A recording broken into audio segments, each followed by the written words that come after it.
Date में। तो अगर हम इसको मैथमेटिकली कुछ इस तरह करते हैं कि जितना भी कॉस्ट ऑफ कैपिटल ऑफ अनगियर्ड होगा उसके मुकाबले में cost of capital of geared जो होगा वो होना चाहिए कम। कम किस रेशो में होगा? तो आपने कहा कि ये 100 में से अगर जो टैक्स बेनिफिट हम निकाल दें, 100 में से अगर हम टैक्स बेनिफिट को माइनस करते हैं तो obviously cost of capital of geared company जो होगी वो लोअर डाउन हो जाएगी कॉस्ट ऑफ कैपिटल ऑफ अनगियर्ड के मुकाबले में। ये जो रेशियो हमने कंप्यूट किया हुआ है ये वही एडवांटेज है कि टोटल कैपिटल स्ट्रक्चर के अंदर डेट होने की वजह से टैक्स शील्ड का एडवांटेज कंपनी को मिल रहा है। dt over E plus D, E plus D total capital structure है, इक्विटी प्लस डेट, और dt को हमने टैक्स शील्ड के हवाले से आइडेंटिफाई किया था। तो अगर कंपनी में वैल्यू में इंक्रीज हो रहा है जितना टैक्स शील्ड के हवाले से, तो आपके कॉस्ट ऑफ कैपिटल के अंदर जो एडवांटेज मिल रहा है वो टोटल कैपिटल स्ट्रक्चर के रिलेशनशिप में जितना आपको टैक्स एडवांटेज है ड्यू टू डेट, उसी परसेंटेज से आपकी कॉस्ट ऑफ कैपिटल की अमाउंट या परसेंटेज जो होगी वो फॉल करेगी। तो इसीलिए हमने ये वो परसेंटेज निकाला है जो हमारे टोटल कैपिटल स्ट्रक्चर के अंदर टैक्स शील्ड की वजह से हमें बेनिफिट मिल रहा है। फिर हमने उसको 100 में से माइनस करके वो रेट कंप्यूट कर लिया जिसके बराबर अब कॉस्ट ऑफ आपके पास कैपिटल ऑफ गियर्ड होगा in relation to cost of capital of ungeared. अब ये मैथमेटिकली फिलहाल हम इसी तरह टेकन फॉर ग्रांटेड ले रहे हैं, थोड़ी देर में ये चीज हम ड्राइव कर लेंगे अभी। फिर cost of equity of geared, ये बहरहाल तय है कि गियर्ड कंपनी के अंदर चूंकि फाइनेंशियल रिस्क भी है तो इसलिए cost of equity of geared company has to be more than cost of equity of ungeared, चाहे टैक्स हो चाहे टैक्स ना हो। ये चीज आपको क्लियर होनी चाहिए क्योंकि जब बिजनेस रिस्क प्रीमियम और फाइनेंशियल रिस्क प्रीमियम की बात हमने लास्ट क्लास में की थी वो तो अब भी वैलिड है कि गियर्ड कंपनी के अंदर बिजनेस रिस्क के साथ साथ फाइनेंशियल रिस्क भी है। तो डायरेक्ट गियर्ड कंपनी में जो इक्विटी आपके पास इन्वेस्टर होगा, ऑर्डिनरी शेयर होल्डर होगा, उसकी एक्सपेक्टेशन यकीनन ज्यादा होंगी, तो उसका कॉस्ट ऑफ कैपिटल ज्यादा ही होना चाहिए। कॉस्ट ऑफ इक्विटी जो भी हम बात कर रहे हैं वो यकीनन ज्यादा होनी चाहिए एज कंपेयर टू अनगियर्ड। लेकिन विदाउट टैक्स के मुकाबले में अब फर्क ये पड़ेगा क्योंकि डेट का जितना प्रोपोर्शन हम पहले काउंट कर रहे थे, अब डेट उतना प्रोपोर्शन इसलिए नहीं बेयर कर रहा होगा क्योंकि हमें फिर उस पर टैक्स बेनिफिट मिल रहा है, हमें फिर उस पर टैक्स बेनिफिट मिल रहा है। तो जितना भी राइज इसके अंदर आ रहा था उसमें एक इफेक्ट आएगा आपके पास टैक्स के हवाले से कि हमें बेसिकली जो भी डेट का प्रोपोर्शन है लाइक 40 और 60% की अगर हम बात करें, 40% डेट और 60% इक्विटी है और टैक्स रेट हमारे पास 30% हो, तो डेट कहने को तो हम बेसिकली जो रेट पर बेयर कर रहे हैं लेकिन इफेक्टिवली 30% की हमें उस पर एडवांटेज भी मिल रहा होगा। तो डेट का परसेंटेज हमें कितना बेयर करना होगा? 70% ऑफ डेट। तो एज अ रिजल्ट जो फाइनेंशियल प्रीमियम का इफेक्ट होगा वो और थोड़ा सा कम हो रहा होगा। तो इसी रेफरेंस से फॉर्मूले को जब हम एडजस्ट करते हैं cost of equity of debt, basically ये इशू तो यही रहना है। प्लस फाइनेंशियल प्रीमियम के अगर हवाले से बात करें तो पहले हमने लिखा था डी ओवर ई, अब फर्क सिर्फ इतना है कि डी की बात उतनी ही नहीं होगी, डी का परसेंटेज जो रिड्यूस हो जाएगा 1 माइनस टी, बस ये इफेक्ट आना cost of equity of debt में। फिलहाल इसमें एक मैं क्वेश्चन आपको प्रोवाइड कर रहा हूं जो इन दो फॉर्मूलाज पे बेस कर रहा है, इनफैक्ट टेक्स्ट के साथ बेस कर रहा है। इसके बाद हम इसको देखेंगे कि फॉर्मूला शेप में जो है ये कैसे हम खुद आइडेंटिफाई कर लेते हैं किसी गिवन क्वेश्चन की मदद से। इसमें 74 कॉपीज है, एग्जैक्टली इससे बताओ शेयर कर दीजिए। माशाल्लाह इसके डबल तो है नहीं कम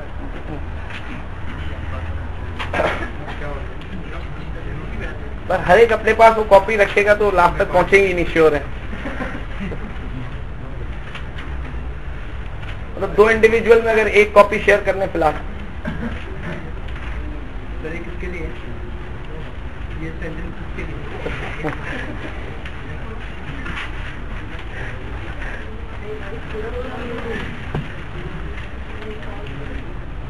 क्वेश्चन नंबर 23 इस पे सॉल्व करना है। नेट्रा पीएलसी, ये एमएम हाइपोथेसिस की जो एप्लीकेशन पर है।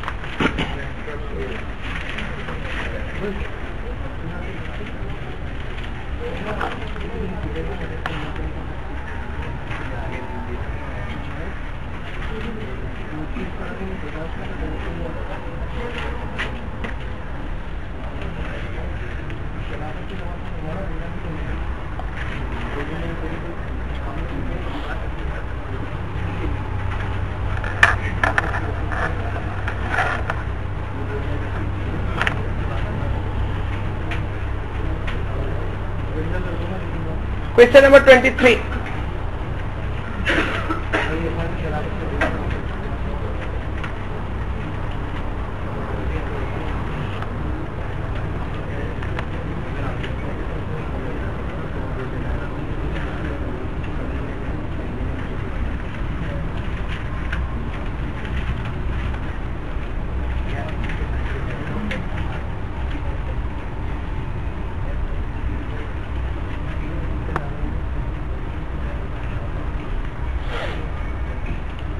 The finance director of Netra PLC, a company listed on the AIM, wishes to estimate what impact the introduction of debt finance is likely to have on the company's overall cost of capital. The company is currently financed only by equity. Netra PLC summarized capital structure हमारे पास मौजूद है. Ordinary shares 25 pence, par value के 500,000 और reserves है 1100,000 के. The company's current share price is 420 pence. And up to 4 million of fixed rate 5-year debt could be raised at an interest rate of 10% per annum. The corporation tax rate is 33%. Netra's current earnings before interest and tax are 2.5 million. Current earnings 2.5 million. These earnings are not expected to change significantly for the foreseeable future. Generally ये नहीं भी लिखा होगा तो इस तरह के issues में आप अज्यूम कीजिएगा ताकि ग्रोथ को आप जीरो करें, वरना ग्रोथ आपको जो है कोई ना कोई परसेंटेज क्वेश्चन में कहेगा कि अर्निंग्स किस ग्रोथ से बढ़ रही है, क्योंकि हमारे कैपिटल स्ट्रक्चर सीरीज में अजम्पशन था कि 100% पे आउट. तो 100% पे आउट पे फिर हमने रखा था कि अगर हम कोई रिटेंशन नहीं कर रहे तो ऑब्वियसली जो है वो सेम रेट ऑफ रिटर्न जो है कंपनी अपनी इन्वेस्टमेंट पे अर्न करती रहेगी. और अगर ग्रोथ का कोई सिलसिला होगा तो कुछ ना कुछ आइडेंटिफाई करेगा, वरना ये अंडरस्टूड है कि आपकी अर्निंग जो है वो फोरसीबल फ्यूचर के लिए सेम रहेंगी. The company is considering raising either 2 million in debt finance or 4 million in debt finance. In either case, the debt finance will be used to repurchase ordinary shares. ये भी हमारे assumption का हिस्सा था, क्योंकि हमारा टोटल कैपिटल स्ट्रक्चर था कि चेंज ना हो, कि एक सोर्स से अगर हम फंडिंग रेज करेंगे तो उसको हम यूज करेंगे दूसरे सोर्स को रिडीम करने के लिए. तो सेम यही हमारे पास मौजूद है इसके अंदर. अब requirement using MM model in a world with corporation tax, estimate the impact on Netra's cost of capital of raising 2 million and 4 million in debt finance. Formulas भी आपके सामने लिखे हुए, इसके अलावा जो कुछ वैल्यूज हैं वो भी आपकी नॉलेज में है, आप कंप्यूट कर सकते हैं.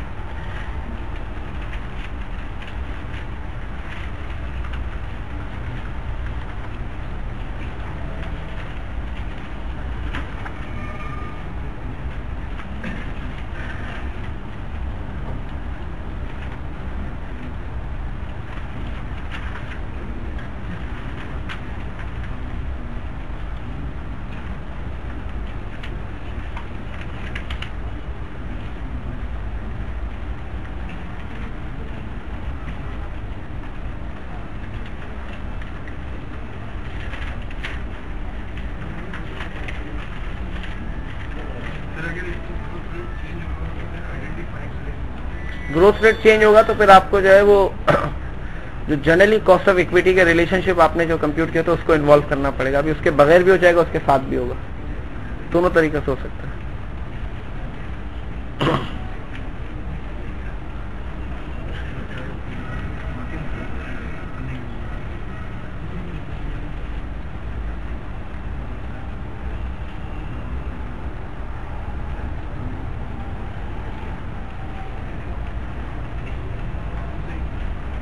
अगर आप चाहें तो डायरेक्टली ये तीन रिलेशनशिप यूज करके जो है वो value of geared, cost of capital, क्योंकि इन्होंने तो सेकंड रिलेशनशिप के हवाले से पूछा है बेसिकली कि cost of capital of geared company जो है वो उस पर इम्पैक्ट क्या पड़ेगा. Using MM model in a world with corporate, estimate the impact on Netra's cost of capital. और आप ये नोट कर लीजिए, इस क्वेश्चन में पहले कंपनी का स्ट्रक्चर अनगियर्ड का, बाद में वो गियर्ड में. तो अगर आप अनगियर्ड की कॉस्ट ऑफ कैपिटल कंप्यूट कर लेते हैं और अनगियर्ड में आपको पता है डेट तो होता ही नहीं है, इसलिए उसका जो कॉस्ट ऑफ इक्विटी होगा वही कॉस्ट ऑफ कैपिटल होगा. अनगियर्ड कंपनी के अंदर KE और K0 दोनों बराबर होते हैं. उसकी रीजन यही है कि एक ही सोर्स ऑफ फाइनेंस होता है अनगियर्ड कंपनी के अंदर, तो जो कॉस्ट ऑफ इक्विटी आप कंप्यूट करोगे वही एग्जैक्टली उसका कॉस्ट ऑफ कैपिटल होगा. तो KE और K0 सेम होता है अनगियर्ड के अंदर. तो अगर आप डायरेक्टली 2 मिलियन और 4 मिलियन के रिलेशनशिप को MM के फॉर्मूला से अगर आप यूज करना चाहते हैं तो ये इफेक्टिवली आपको ये सेकंड फॉर्मूला इन्होंने पूछा, इसकी एप्लीकेशन